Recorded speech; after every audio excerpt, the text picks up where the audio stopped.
Réaco News, vous informer, c'est notre devoir.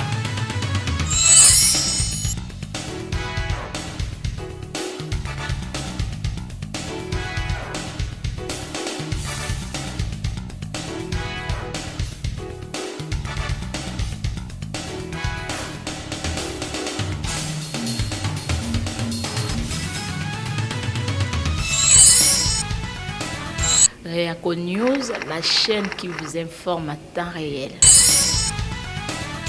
La voix de Tatiana lutte contre l'inversion de valeur, l'intelligence au service de la nation. Napesi bino banso mbote. Nayebi ke bozali ebele, bozali kolanda maman Tatiana, mokolo mwa lelo, topesi bino mbote. Prompt rétablissement à Naomi Akinaka, azwaki choc na lokolo, na genou na ye abukana ki na palais du peuple. Je suis de cœur avec toi, ma petite. Nabino banso ba ibozali kolanda biso mokolo mwa lelo actualité et obligé biso teto pusana oboso bwa bino po teto sombitinya makanisi na mambima e matali ekolo toke na diaspora. Toyamba po na bino mokolo mwa lelo qui arruine ensemble na mwana mboka Zeble Congo. Toyoka bango bapesa biso point de vue na bango par rapport ya maemanso maloba maki autour ya likambo. Il y a salaire, il y a président Félix Antoine Chilombo après avoir kosala nyonso ba jeep totelema ki likambo yango kasi moto pe epeli parce que loi lutundu la eleki. Tokozwa ye po teto solo la na ye. Allô? Allô? Très bien. Allô, nazo kabino très bien. Voilà. Kiarwi Noizo mbote na yo? Mbote Tatiana Osango. Esengo ezali penze epai na biso na Réaco koyamba yo mokolo mwa lelo po teto solola na mambima e matali ekolo na biso République démocratique du Congo. Toko bandana nous kolobela ensemble na pensez-vous ndengo kotala mboka na biso okomona avenir politique ezali meilleur to boni? Il faut nazala réaliste et puis nazala pragmatique. Toza na boule de cristal te po na toyeba avenir, mais par rapport na ba élément auto mona na misu et koki ko permettre biso to se projeter sur l'avenir. Avenir politique ya mboka na biso et koki kozala meilleur parce que tozali 105 millions d'habitants dont majorité bazali ba jeunes, tozali na ba compétences, tozali na ba capacité nyonso tout ya ko rendre mboka wana paradis, mais condition liboso pour avenir meilleur wana kokisama ezali to récupérer na nos souveraineté ya mboka to boto la mboka na maboko ya bapaya. Les prédateurs ne viennent que pour détruire, tuer et assassiner. Ezali na Bible. Donc nenge prédateur aye wana akosala bonheur na biso jamais.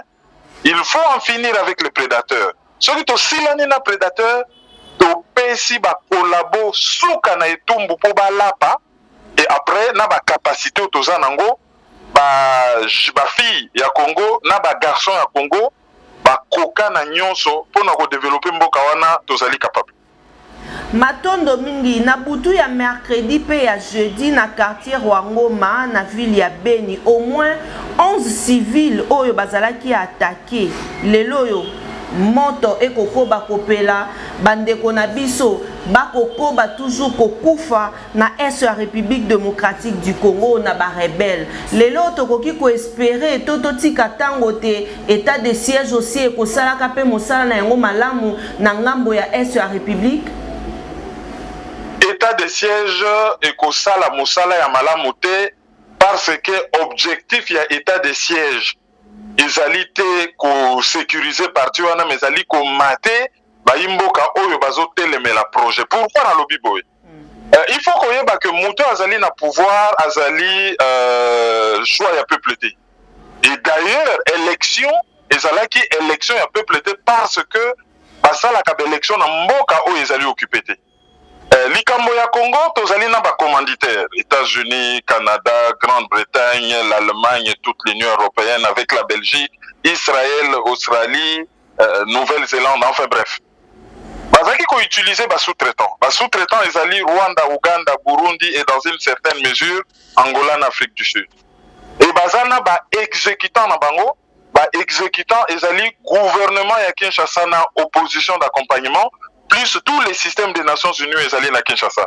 Soki na lobby gouvernement ya Kinshasa na opposition d'accompagnement na mukuse ezali toute la classe politique bazali ba collabo ya système wana. Et bango soki bazo pona mutu bazo pona yete pona sala bonheur ya peuple congolais mais bazo pona ye pona azala mwana misala na bango par rapport na objectif na bango baza nango na Congo. Objectif na bango baza nango na Congo ezali ko occuper Congo, ko subjuguer yango, ko coloniser yango et ko piller yango. Alors so batie mutu na pouvoir mutu azo sala état de siège. État de siège pona justement qu'on peut sa impression dans le monde des peuples congolais, bon, bazo lutter contre la sécurité. Non, posez-vous la question. Insécurité pesa na sud Kivu. Pourquoi état de siège ezali kaka na nord Kivu na Bunia? C'est parce que na sud Kivu, basi bakabeli bango déjà minembwe. Alors, na nord Kivu wana bakosa ki batukeo ba ADF, bazali ba musulmans, tozali victime ya terrorisme islamiste. Mais ba espère les Nations Unies basali rapport. Balobi état islamique ezali nango impliqué na likambo wana te. Ezali batu misusu oyo bazo sala makambo mais batu misusu wana ba banani. Batu misusu wana bazali bato ya UNAR ezali Union nationaliste rwandaise ezali parti politique ya François Roukeba oyo banda babengana ki bango na Rwanda na 1959 batuti wana bakei na parti politique na bango na époque oyo juste avant indépendance avant ba président Kayibanda ya tout avant indépendance bango bakei na Uganda parti politique wana va s'organiser militairement va conquérir Uganda va tuer président un Rwandais Yoweri Museveni va créer armée il y a peuple armée il y a défense il y a peuple ougandais kaka bango de basala ki armée patriotique rwandaise baye na Rwanda kaka bango batu ba créer ki AFDEL kaka bango batu ba créer ki CNDP RCD Goma kaka bango batu ba créer ki CNDP ya Nkunda Batware kaka bango batu ba créer ki M23 ya Sultani Makenga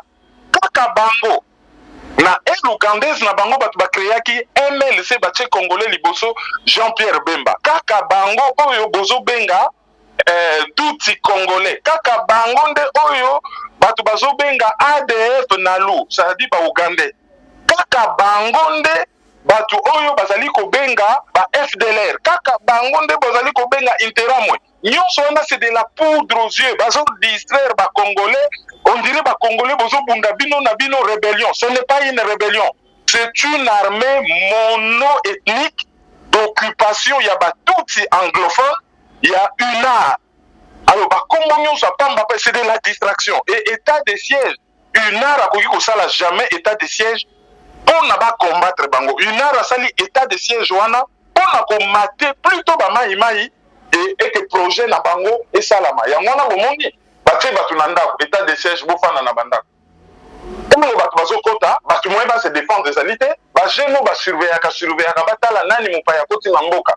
Bazali na état de siège baza na ndako na couvre-feu et batona bazo ya 3 heures du temps dans une province dirigée par un général 3 heures du temps bazo boma batou sans que l'armée ait réagi. MONUSCO azali à côté na hélicoptère na ba moyens colossaux na kabakata na budget bazo kata téléphone te ne fût que ko benga MONUSCO aya état de siège wana c'est de la poudre aux yeux. Matondo mingi na yo ndeko Kiarwin Waizo na bandeko na biso basusu tangu oyo bakimaki komba na territoire ya Masisi au moins 15 000 personnes na kati wana bana pe bazalaki wana bati bango ba regrouper bango dans 4 sites oyo ya centre ville bati bango na abri na esika moko lelo toko lukate bango na ngambo na bango bako senga te sengeli te ba assister bango immédiate pe bazali na besoin te ba assister bango po ezali likambo bango bazali na yango bakozanga mai bakozanga nyonso mais na ngambo mosusu bato wana basusu bakotala te président Félix tango bakokutanaka ye na Kagame po na koluka te bati ya pont na Uganda basala boy est-ce que okomona te ete mboka na biso mbongo ya mboka to pe trésor o ekobima na trésor public ekokenda mingi na esika te esalisa baimboka qui totali malamu bato bazo diriger Congo ils ne doivent rien na peuple congolais nous ta rendre yo ba compte soki yo ovotaki ye yo oponaki ye olobi bon kende na parlement ozala représentant na ngai kende na pouvoir ozala mosali na ngai. Un dirigeant politique ne rend de compte que et pas ya mutu oyo atiaki na pouvoir. Félix Tshisekedi n'a pas de compte à rendre au peuple congolais, azana ba compte ya pour rendre na bato batiaki na pouvoir. Et pas lobi yango na Goma. Alobi tango éruption ya volcan et salami ayoki ke bato bakimi na Rwanda abengi président Kagame alobi moyen zali salisa bango. Président Kagame a répondre je m'en occupe déjà. Mais baniki bakimaki na Rwanda. Toyebi ke na Goma ba Rwandais bazalaki belé. Tango kake yindi réflexe ba Rwandais zali kokime pa na bango. Oh ba Congolais bango bakendaki na Rwanda te bakendaki na sake na makolo. Félix Tshisekedi azalaki na souci te ya koyebisa ba autorité politico-administrative ya province wana que gouvernement central azopesa bino ba moyen bo s'occuper na population tokoya organiser pont aérien ata na aéroport à Gisenyi on ne sait jamais on va trouver une solution pont aérien tokoya na aide non akamata ki téléphone na ye on na yebisa Kagame qui peut ba Rwandais ça dit bateau akimaki pour la plupart ba Rwandais qui peut bango ba Congolais qui pas ki bango te donc eza nango souci na yete comment expliquer que budget eza muke mbongo ezali te bato bazali wana libanda il faudrait basalisa bango soki mbongo kosalisa bango te ne puisque ko lancer appel la aide internationale kosenga programme alimentaire mondial kosenga Croix-Rouge internationale koyebisa ba médecins sans frontières ne puisque ba kopesa aide bien que ça sonne kosenga ça sonne asali yango te mais ils ont trouvé 27 500 000 dollars pour la kosomba ba mituka ya cher et pas ya Yaoundé pour na bakabela ba député non élu pourri pour na balandela te oyo yazo sala na est puisque ba contrat nous azo signé normalement il fallait asolola na parlement avant d'engager mboka na niveau wana donc mboka mituka wana ba PC ezali ba corruption Yaoundé place ba ke kosomba mituka boyebi ke Yaoundé pas fabriquer ba tracteur agricole pourquoi bakendaki kosomba ba tracteur agricole te bakabela bato oyo bazali ezali mabele oyo epesa biso pomme de terre epesa biso madesu epesa biso bilei kilikili pourquoi baluki ba tracteur agricole te pona ko rendre ba opérateur économique ba opérateur agricole ya côté wana efficace pona po ezali grenier ya Congo mais ba préférer ko pesa ba député ba mituka et ko abandonner ba Congolais à leur triste sort wana nyonso tokolela lela tant que tokosilisa occupation te tant que tokosila na classe politique ya bakolabo te tokozala mbula na mbula milelo na milelo. Merci beaucoup Ndeko Waizo tosilisa na yo na motuna eye bureau ya Assemblée nationale yango évoqué ba crédit pour na ba véhicule président Félix Antoine Tshilombo ye alobi que ye azwaki crédit mais ye alobeli plus ezalaki likambo ya montage financier entre Assemblée nationale pe ba opérateur économique pe ba compagnie automobile ye alobi lisusu na likambo wana te ayebi likambo ya salaire oyo bafutaka ete azali incapable ya koyebisa biso combien oyo afutaka parce que o bafutaka parce que ye azalaka intéressé te na mbongo na ye o bafutaka po ye akosenga kutu te esengeli train de vie ya bayi politique ya mboka na biso ye ekita nani azokosa nani. Na makamba mituka c'est de la communication politique eza suka na désordre bango nyonso bazokosa mituka wana ezali corruption toyoka ki biso nyonso audio ya président ya Assemblée nationale ba député ba signer document moko te ya crédit ce qui n'a banque moko quelconque, ce qui est un montage financier. Pourquoi ça li montage financier? On a été pour la consommation de tracteur agricole. Pourquoi ça li montage financier? On a été pour aussi la Kotonga, par exemple, route nationale, je crois, numéro 16, où ils ont relié province à Congo central, Nabandundu, sans passer par Kinshasa. Pourquoi ça li montage financier? C'était pour relier Gomana qui s'en a par une route. Pourquoi ça li montage financier? On a été pour la cocha électricité, n'embougement et tout, na kikwit. On a eu ces distractions. Pour un salaire, il y a président. Oh, il y a lobby, c'est très grave. D'abord, salaire, il y a ma personnalité politique. Il y a l'icolo et zali d'ordre public. Batunyon so basengeli koye bayango. Basengeli ko publier yango. Mokili mobimba bayebi que président des États-Unis a un salaire à $40,000 par mois. Tout comme mokili mobimba bayebi que président de France a un 18,000 € par mois. On a biso, azolo bakayebi salaire na yete po eleki tellement kabakata ke kosa la sonne. Salaire na yezali combien? Loi des finances, dans un article national michouté, mais loi des finances, bakoki ko vérifier en haut. Et lobby que indemnité, il y a ancien président de la République, ezali y a $685,000. Indemnité wana ezali un tiers. Il y a émolument au salaire, il y a président en fonction. Ce qu'on bêti calcul, ce qui est ancien président, alias Joseph Kabila, donc Hippolyte Kanambe, à Touchaka, $685,000 par mois, l'actuel président doit logiquement toucher, pour $685,000, un tiers, doit toucher à peu près $2,340,000. Donc, salaire, naïe, à $2,340,000. Yangoana, Azulata, Abanaki, on a Rolex, il y a $58,000, et Remoka Tiki, à qui qu'on soit montre, il y a $518,000. Les Batubalobi, à Bombi montre à $518,000, à Zongeni Rolex à $58,000, et Kazolata Basapatou, il y a $8,500. C'est ça son salaire. Avant, le Bateka Yebi salaire n'a été. Loi et lobby, avant qu'on ait pouvoir, au déclarer Bozui Nayo.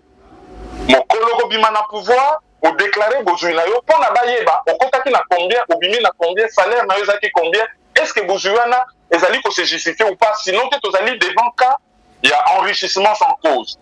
Mais si Koyo, tant vos alliés n'a pouvoir, en tant que personnalité publique numéro 1 en Boka, salaire Nayo, il faut ezala officiellement connu. Ba yimboka nyonso bayeba président na bango touchaka combien. Alors yé ayebaka na rien. Ozamo na mobali na yebité. Moi si na yo kombo na ye nani na yebité. Salaire na yo combien na yebité. Mais ayebi ke kamera za mutu malamu. Wana ye ayebi ke kamera aza mutu malamu. Ba betaki bana mike na Beni basali le plus jeune prisonnier politique du monde. A côté na boloko na âge à 6 ans pour avoir manifesté. Yé ayebaki na ye kakati. Au fait, finalement, ayebi nini. Yo c'est ça la marana mboka wana, yé ayebi na ye kakati. Mais tant que Rwanda bakimi na wana ye ayebaki numéro de téléphone à Kagame kwa benga, ah non Kagame kipe bango na no kipe bango. Oui, Kagame kipe bango mais nani azo kipe ko s'occuper na ba oyo ya biso bakimaki na Beni. Ça, c'est la grande question. Moukoubako tout n'a pas comme il y a présentatrice, il y a Riako News. Avant le papier kaka, n'a yébité. Merci beaucoup. Ndeko Kiangwin, soki ezali nambela ya kopesa na bakongo mani bazali kolanda biso, okoyebisa biso nini? Na koyebisa ba Congolais que mboka ezali lopango.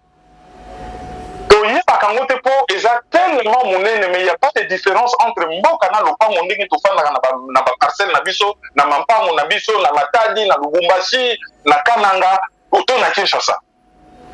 Mboka ezali ya bakonzi te. Bakonzi bazali ko gérer mboka on a compte na biso. Ba oyo ya pouvoir législatif ba député bazali ba représentant na biso. Bato yo toponi ba représenter biso. Bazali ba konji na biso te mais ba simple représentant. Donc honorable ceci cela wana sa distraction. Okay. Ba oyo ya pouvoir exécutif ko exécuter ko sala misala. C'est-à-dire et ça la présidente de la République et ça la ba ministre na lingala ngi ko lo ba serviteur.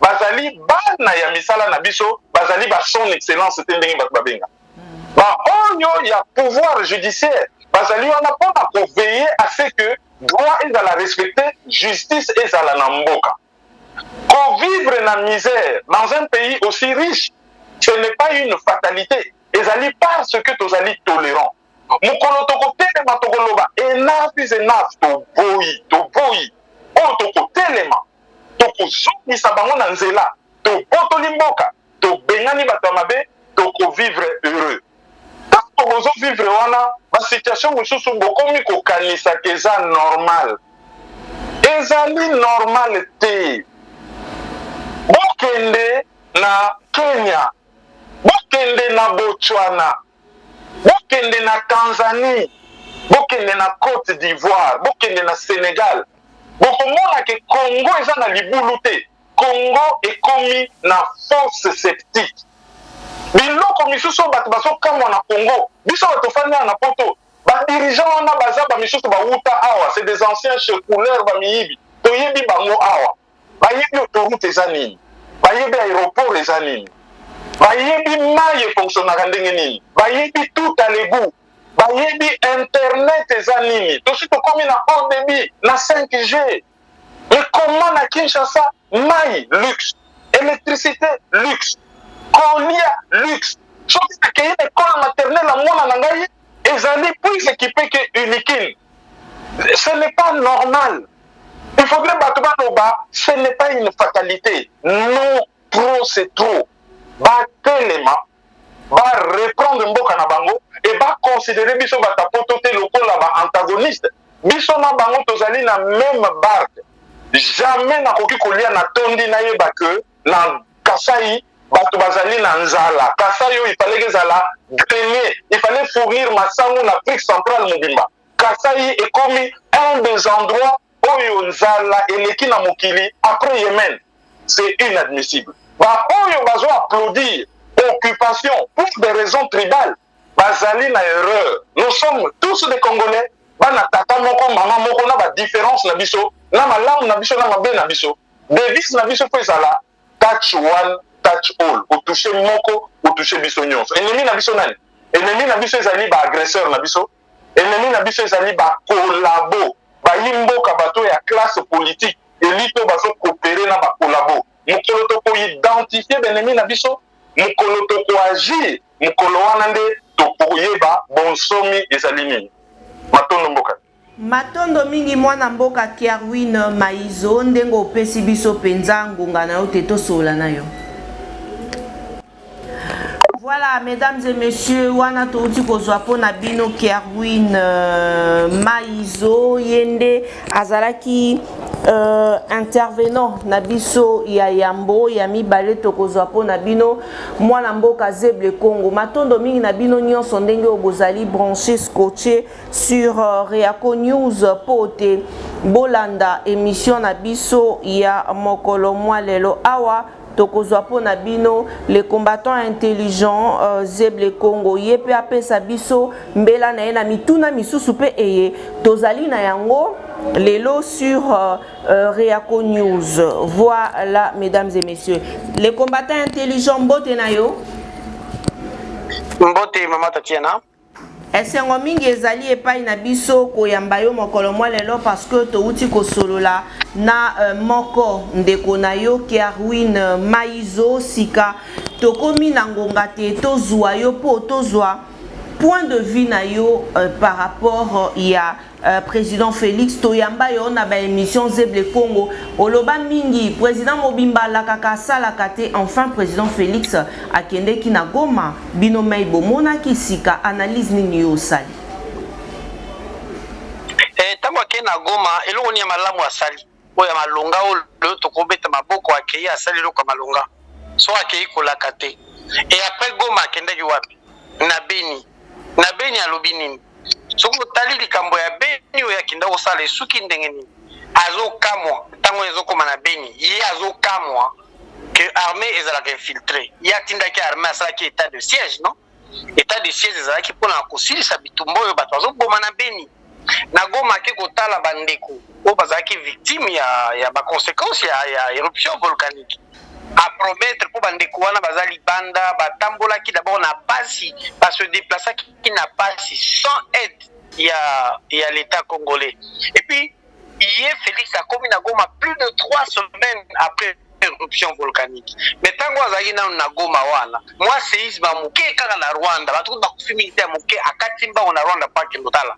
Toyebi pe que déplacement na na est pour na kokende na Goma na Beni objectif na ye ezalaki akende nanu na kasese kuna kokutana na Museveni et puis akatisa na Rwanda pa kende kokutana na Kagame. Donc passage na na est ezaka lokwa koboma biso kozipa biso miso alongwe na Goma na Beni mama Tatiana monaki mwana bala bazo rappeler likambo ya insécurité kobosa la tango bala babaka na balabala na Beni alobaka ni alobaka ke bala baza manipuler atinde ba beta bala masasi ye atinde ba beta bala masasi baboma mwana moko bana misato babebi makolo bakotambola suste vina bango bimba mais tango mwana ya moke a rappeler président alobaka na yo boye insécurité bazo boma moyen to kende classe zo tanga te audi salier motema basi oyebi conséquence na ngo mama Tatiana lokola ayeba akate alobaka likambo na tongo lobi ya contredit yango bomonaki Madame Colette Bachmann, à part vidéo ya sala ki na makambo mbongo alobaki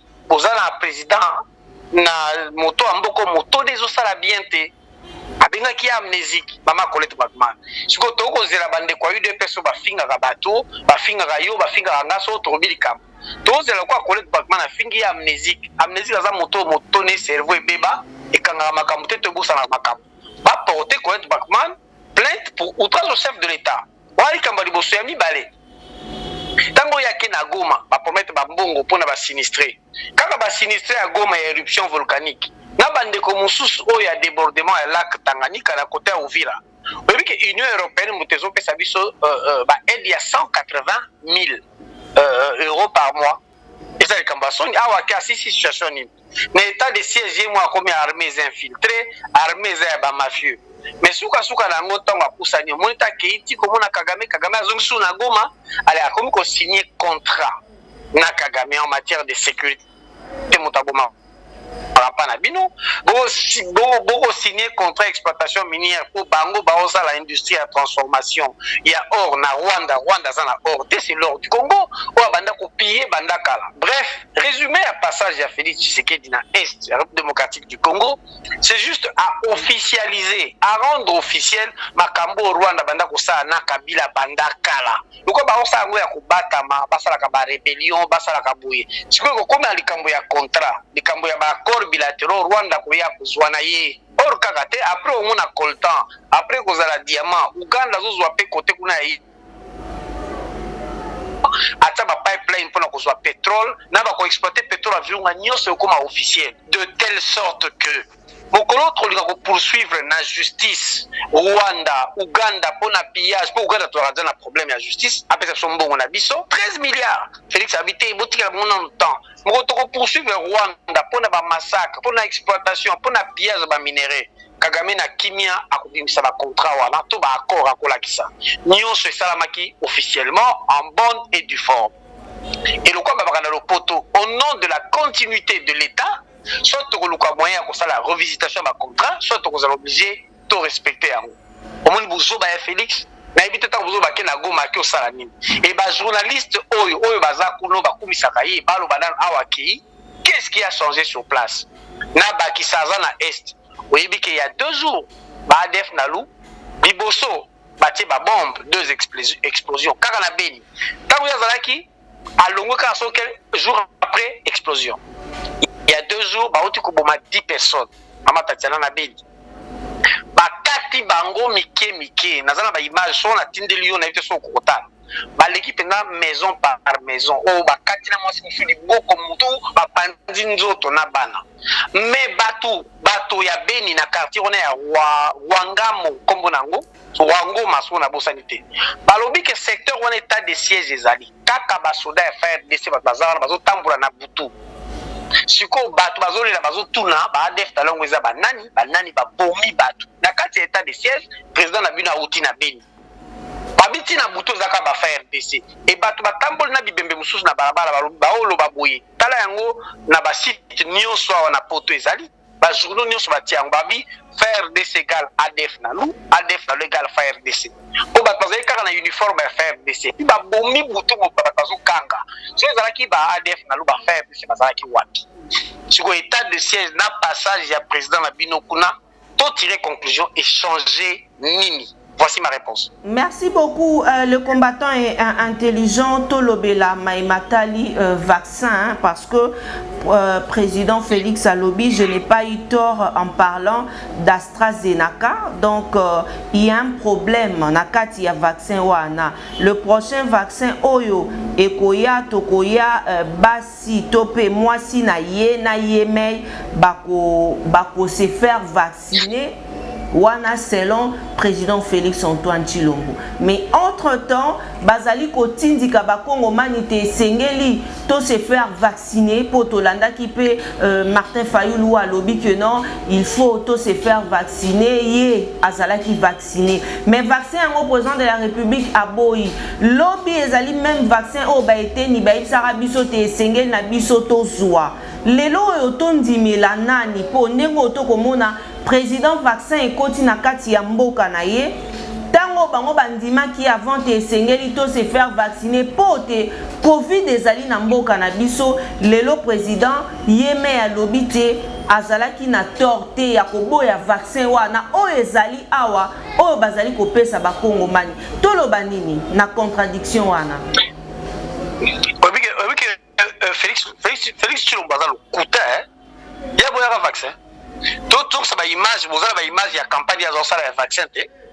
Tout ça ba image ndenge ya zakolo ba Covid eza makasi et qu'il faut se faire vacciner, c'est pour notre bien. Hier banda kutazoki pouvoir na o mususu docteur na wana soki mulembe. Ba basala campagne te ya vaccin, muyembe soki muyembe. Fait que ça le coûte makasi. Il a Colette Bagman a le à amnésie. Pas fou la Colette Bagman. Mais il a un sérieux problème. Il est intellectuellement mal structuré. Et puis, il y a beaucoup de carte interview dans le lobby. Tant que docteur et le ministre n'a été ni à faire la campagne pour AstraZeneca, il y a mon qui est élément qui convaincant et à transférer qui a actuel à joie qui en haut hein. Alors bini ministre Oazali ya santé, il est à joie qui en haut. Mais il y a un Tshilombo, il y a un lobby na intervenu dans la qui abina mon qui ba élément sur ba conséquences sur néfastes. J'ai transféré au ministre. Bon, après, comme le ministre avait déjà commencé, j'ai laissé faire, même si moi-même, je n'étais pas convaincu. Parce que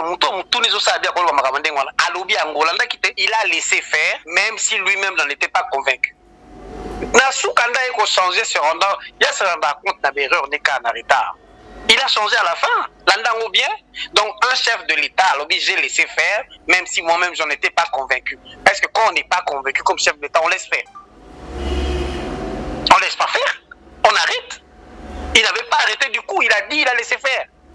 Et Yazol Bassiko, il n'était pas convaincu, il n'avait pas tort. Mais il a commencé la campagne, il a fait vacciner les gens. Et plus encore, par rapport à paquet au batinda qui n'a Afrique Mobimba et AstraZeneca, on va bien dire Covid-19. Na Afrique Mobimba, Union européenne a reconnaître en côté. Balobi Boye, ils ont homologué par l'OMS. Organisation mondiale de la santé. Mais ce qu'on suit vaccin ou un AstraZeneca, paquet ou un Covid-19. Ce qu'on a vu un poto, il faut un vaccin. Parce que on va reconnaître en côté la Union européenne Mobimba. Félix dit une chose et son contraire à la fois. Tout donc c'est les images des autres, va se faire vacciner. Mais aujourd'hui, les combattants intelligents, on peut comprendre que les collaborateurs, les membres de la famille, il y a le président Félix Sopé, Bazo Koufa na Covid, et Bazo Koufa, tant Moussousou par manque, il y a discernement, tout le babongo, que le président Azali coupable pour téye, Azali ko négligé, Bayaye, Azali ko négligé, Bazali ko Koufa lelo na Covid, tout le babongo, selon Berry Mwekaton, il y a pas comment qui bongo.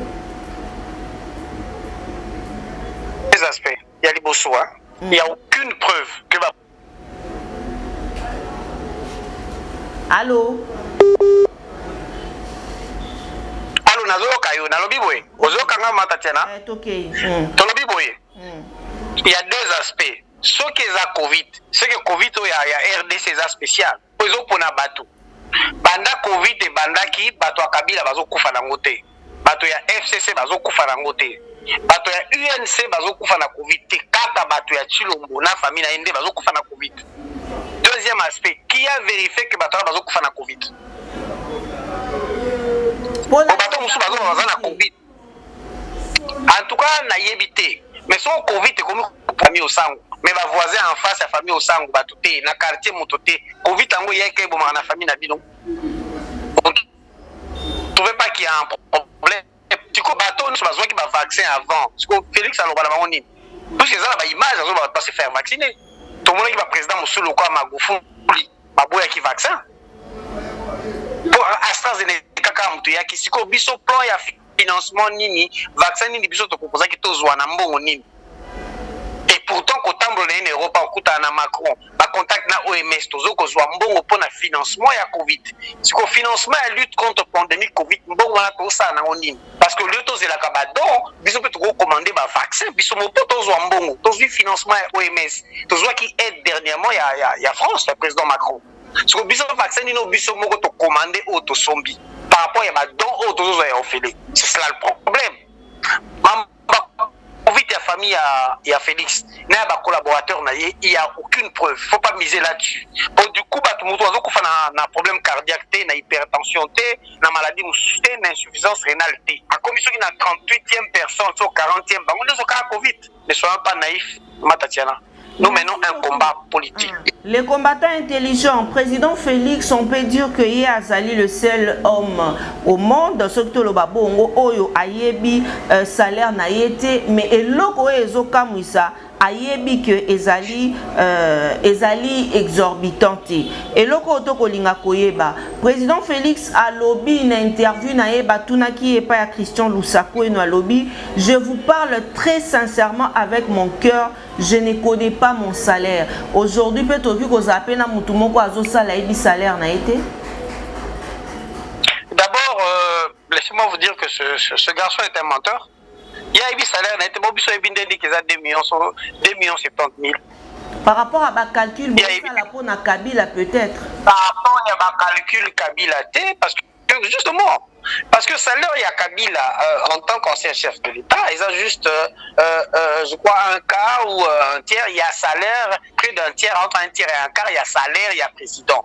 Et puis, site officiel, on a poto, il y a journaux, il y a presse, Le Monde, RFI, au continent libre Belgique, Barandaka officiel, salaire, il y a chef de l'État congolais. Et d'ailleurs, site sous-côté à France, tant que Macron, on disait que ce n'est pas normal de sa aide Namboka, oyo baza pauvre, et que le président gagne plus de 10 fois plus, si pas 100 fois, c'est que gagne le président Macron. À contredisant Yango, au cas communiqué officiel, il y a présidence de la République. Aïbi salaire n'est combat, il va salaire n'est. Le gars, il est riche, le gars, il gagne 2 millions. Ce qu'il y a Wangani Yango Kassi, ODEP, au Observatoire de dépenses publiques, et rendant officiel salaire, il y a chef de l'État, et ça n'a pas cité. Même la Libre Belgique a publié Yango. Autre n'a pas tout, IGF, so, il y a salaire, il y a président, n'a pas goûté. Malheureusement, pas Nabiso, IGF a mené enquête contre le président de la République Théorie Biango. Parce que IGF a dépendant d'un ministère des Finances, mais IGF, depuis mon bout, tu as salaire yango, et là, on va éviter pour mon bout, tu as salaire yango, à salaire yango que, à dépendre du ministère des Finances, mais ça soit sous l'autorité du chef de l'État. Parce que mon bout, tu as salaire, IGF, pour contrôler, la finance, il y a un collaborateur, Ayebi salaire très bien. C'est connu au monde entier. Nous avons des documents sur continent groupe d'études sur le Congo, des documents des experts des Nations Unies, des documents ODEP, Observatoire des dépenses publiques. Il y a Bissomoko, on met salaire, il y a chef de l'État. Malgré salaire, on a des dépenses exorbitantes. Il y a présidence de la République. Parce qu'il y a toujours un dépassement budgétaire. Ce que les gens ont dépassé à Sumbongo, il y a Bombaka, Passon Babadjipa, Pesa Bato, tous les collaborateurs, on a un dépassement, on a une surfacturation, collecte de facture. La facture, parce que chaque mois, dépassement, ils ont à 180%, 200%, 170%. Il connaît son salaire. Mais le gars, il ment comme il respire. Maître Nicole Barnabino, hier soir, apprécie bonjour. Oh, Nyon, soyez Nassimeza le Kouta. Merci beaucoup. Les combattants intelligents, Totikali na 4 minutes nayo. Donc 4 minutes, gérer les biso réponse nayo. Totangi tweet yende kona biso set kikuni à comité. Interview à président Félix et ça là qui est cher des poules. À l'obité, je préfère mes termes à Keinango. Mais je demande pardon à tous ceux. Je demande pardon à tous pour vous avoir invité à vous faire vacciner. Si on donne un deuxième mandat à président Félix Antoine Tshilombo, soit on est déséquilibré, soit on déteste ces pays ou plus au point, merci. Les lots au point de vue, Sika, il y a les combattants intelligents par rapport, il y a deuxième mandat, il y a président Félix. Est-ce que Tolobate, mandat na ya Yambozaki, le quoi ballon d'essai, donc le quoi les simbité, c'est chance. Il y a deuxième mandat peut-être, na deuxième mandat, Kokendana Yango Malamu, Toboni. Tatiana na Robanda, pour répondre, on a coupé ce exemple, Galinga Abal Mingia. Il y a football. Et ça, il y a club, il y a un grand club. Nous avons un supporter à Bayern de Munich, Natangi Bayern de Munich, Natangi Barcelone, Natangi Real de Madrid. Dans le club, il y a un grand joueur, il y a un bon joueur. Pourquoi il y a un haut niveau, il y a un haut niveau. Moto, avant comme chef de l'État, il doit avoir un parcours politique.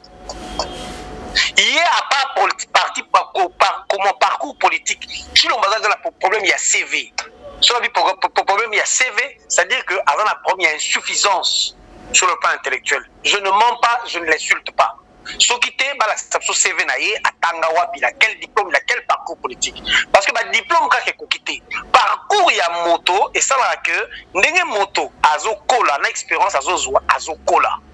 Tango bandaka musana journaliste tamso zali mama Tatiana usango ya lelote ndego bandi ozo pusana ozo yekola parce que vous avez la volonté ko yekola ozo kola Tshilombo résumé d'abord résumé na ye tango ye sans projet na tango déjà sali abandi 2000 abandi ko ba 2023 lelo sikoyo akomi juste na mi mandat kaka ye moko ba signer kana Kamere il a osala 5 ans puis a compliqué deuxième mandat te Kamere muta compliqué. Accord na bango bakelo sa na Nairobi kaka ye moko azokamwa ki comment moto bakosa ba mandé belé kaka ye moko autolo bakalate awa ako préférer za la moisi kaka ye moko 2023 to pesa ça dit que d'abord avant to comme année 2023 to pesa ye mandat mususu d'abord mandat azwaki na pesa ki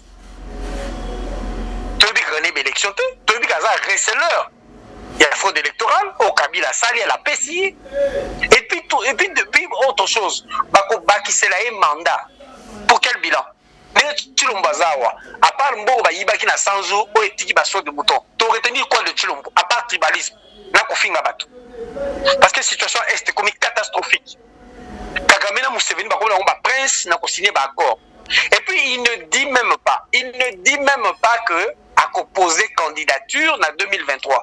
Je vous dis, ce gars a un sérieux problème intellectuel. Moi, je ne l'insulte pas. Je dis ce que je pense. Et après, au Taliban, je n'en ai rien à foutre. Il dit que Azan a droit, il y a deuxième mandat. Au moins, alors, Azan a droit à deuxième mandat. Azan a droit à deuxième mandat. Azan a droit à deuxième candidature pour un second mandat. Donc, ceux qui se conçoivent bien s'énoncent clairement. Et les mots pour le dire viennent aisément. C'est-à-dire, il ne sait même pas ce qu'il dit. Dit quelqu'un qui ne sait même pas ce qu'il dit, comment voulez-vous qu'il comprenne? Est-ce que tu n'as pas même pourquoi il est là? À part le fait que 25 ans, Kabila, là, Museveni, dit servir Bissau. Est-ce qu'il sait même pourquoi il est là? Celui qui a le premier mandat, c'est Bissau projeté. C'est-à-dire, on a projet à Tshilombo, il fallait tout juger à Kaïboui. Voici le projet de société du chef de l'État. Oya Lobaki, Tobanda, Tokosukawa. À partir de ce projet-là, on pouvait juger. Le président a un projet où Tostokomi à tel niveau. Qui 2023, Tokosuka Awa. Partons de cela, Tokosa la bilan. Tout le Baki a réussi 60%. Il y a projet à société. 70% ou 80%. Bon, 20% et Tikali, il a déjà fait beaucoup pour accélérer deuxième mandat. Quel était son projet de société? Quel était le projet de société de Chilombo? Il n'y en a pas. Il improvise tout. Alors, état de siège. Alors, je vais rendre visite à Kagame. Alors là, je n'ai nommé Moutoubé. Alors, il faut une femme. Et après un mois seulement, après l'avoir dit, j'ai droit à un deuxième mandat. Ce gars, c'est un égaré. Chilombo est un égaré. Ce monsieur ne peut même pas parler de la candidature. Est-ce que tu as 2020? Ce gars est un égaré. Donc, il faut s'en débarrasser. Il faut s'en débarrasser le plus tôt possible. Tokomi na suka émission na biso soki ezali na mbela ya koloba 1 minute olobi nini? 1 minute na oloba que d'ici 2023 tout sauf Félix Tshisekedi. Tout sauf Félix Tshisekedi. Au moins tokomi na yé na niveau tokoma na Mobutu après 32 ans hein. Malheureusement ce qui a laissé le terrain libre na Baba Fidel Baya. Ce gars Félix Tshisekedi est un indésirable. Il aurait été le président le plus nul de l'histoire de la RDC, qui nous a apporté que des divisions. Le président de la République Yamboka na yo. Rien à foutre. D'abord, je ne le reconnais pas comme président, rien à foutre. Parce que sur Toloba, on a Kabila Kanga Batote pour Nayango. Hier, Azara Biso na Poto, Aloba, on a Baba meeting, tout le monde a marche. On a dit ça de Kabila, Aloba Boye, Namiko et Kerwin Maïzo, O Yambaki. Ce que l'Union n'a pas vu, c'est que aucun Congolais sérieux ne peut collaborer avec le criminel Kabila. Parce que la place de M. Kabila, c'est en prison. Je dis, c'est Félix Tshilombo Tshisekedi qui l'a dit. Image des alliés, Kerwin Azanango, Mama Tatiana. Ceux qui battent douter, n'a pas eu ça Kerwin Atindelayo, Y'a Lobango. Les lois Komina Kabila Bakangaye. Et puis, le président Nangate, Nasna Ipsayo. Y'a Loba Kabila, le président n'a été tout. Tambola pour dire Kabila était un Rwandais. Naïe, n'a pas marche. N'a pas Boketchou. Il n'est pas mon président, un président nommé. Et puis, bon, ça l'a raté. Hein. L'élection est silatée. N'a béni, n'a bouté, n'a raté. Parce qu'il y avait insécurité. Merci beaucoup. Quand on a insécurité, voilà. Matondo Mingi, merci beaucoup. Nazeb le Congo, les combattants intelligents. Un grand merci à Kerwin Maïzo, Bangode Bazalaki, invité na biso sur et à Komokolo moi lelo. Maman Tatiana à ne pas manquer mon colo dimanche. L'éducation politique. Ouf. Ça va chauffer, mesdames et messieurs. Merci Nabino Nyonso Baibozala qui baïke mbala eliboso landa maman Tatiana zobo meseno ya kolanda maman Tatiana sur Réaco News, la chaîne qui vous informe en temps réel. Soki nano sabona na Réaco te abonnez-vous. Michael Mikandeke, Jojo Komingo, Motomoko bien Makasi, merci. L'ingénieur Eric Lokole, prompt rétablissement à Naomi Akinaka. Un grand merci à Champion Amagouche Sango, il pense c'est indiscutable. Bon retour à Kinshasa, Aya Mimila Ifeta, Mokondi Import-Export. Un grand merci. Na maman Emeline Zemba, tous pepele Ambetolo. Merci à Dadi Sassi, merci à Cécile Osango, la confiance du chef Serge Katembo. Nabino Banso Baibolandara, maman Tatiana, Boko ba toujours Kolanda Bisso, merci pour la confiance. Balobaka l'église et la presse sont au milieu du village, mais la voix de Tatiana lutte contre l'inversion de valeurs, vous dit que l'église est le corps du Christ, Christ est vérité, alors l'église et la presse sont dans la vérité. Un grand merci à toutes et à tous de nous avoir suivis. Bao Bolandi, maman Tatiana, Nalingi Bino tellement mingi, Tokuta Anabino na mikolo mizali koya soki nzambe azongite, Bobo Tobondeko ote, Yamabota Mabino. Au revoir. Réaco News, vous informer, c'est notre devoir.